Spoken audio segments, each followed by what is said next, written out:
certainly much needed rainfall. Oh, absolutely. Yeah, much needed for sure, Scott. We do have less of it, though, outside here early on this evening in Ames and everywhere else. Still a couple of those lingering showers north central Iowa and then far southwest Iowa. Notice kind of a pinwheel swirling action in the clouds and the showers here this evening. There's an upper level sort of subtle area of low pressure overhead. That's why we still have a few of those sporadic showers. Those will wind down though as we head through this evening. A few just kind of a smattering of clouds with sunshine here in the Des Moines Metro right now. 80 degrees is our temperature. We're as high as 81 earlier on. Still a little bit of a breeze at times too, out of the south to southeast. So rain chances go down tonight and into tomorrow, and then they ramp back up as we go through the rest of the week and into the upcoming weekend. Highest on Saturday and probably highest on Saturday evening right now, at least in the next 5 days. Before we get there Friday, kind of sporadic scattered showers. We've lowered that chance just a little bit to about 30%. So that's kind of the situation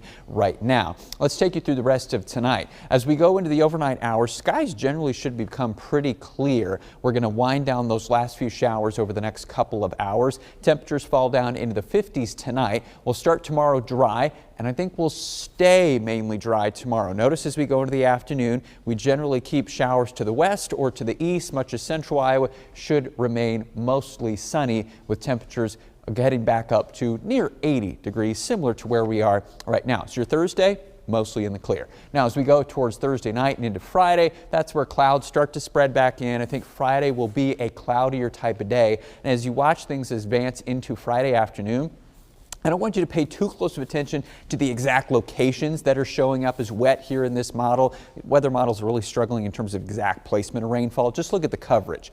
30% roughly covers it. Okay, you're going to have a chance of a shower or two, maybe a thunderstorm on Friday, but you're not going to be wet the entire day. That's kind of the situation right now for the end of the week. Kind of disorganized shower and storm possibilities. A more organized system though comes our way towards the weekend. The first chance of rain this weekend, late Friday night and into Saturday morning, round one of some showers and thunderstorms, and then the most likely chance, as we mentioned, comes as an approaching cold front and powerful low pressure system makes its way towards us off the plains.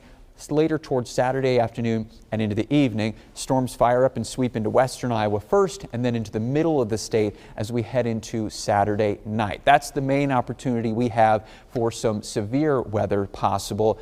I would say central and western Iowa right now towards the Saturday evening hours. We'll keep an eye on that as we get closer. We're also probably going to see a good soaking rain again too with that rainfall that comes later on Saturday. It'll linger into early on Sunday. Right now it looks like later on Sunday should be drier, so the entire weekend's not a washout. A couple of showers still possible Monday, and then we'll wind all that down into the middle of next week. Not too much heat though on that 8-day forecast. Highest number at 80 degree high on Saturday.